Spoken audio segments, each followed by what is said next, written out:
जय मसी सबैजनालाई। आज हामी दिदीबहिनीहरू मिलेर एउटा भजन गीत गाउन गइरहेको छ। यो गीतद्वारा चाहिँ परमेश्वरको महिमा हुनेछ। सारे तिम्रै मन्दिर हो,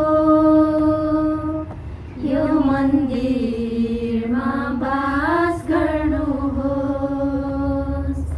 गुन्जियोस् आराधना तिम्रै नै, यो मन्दिर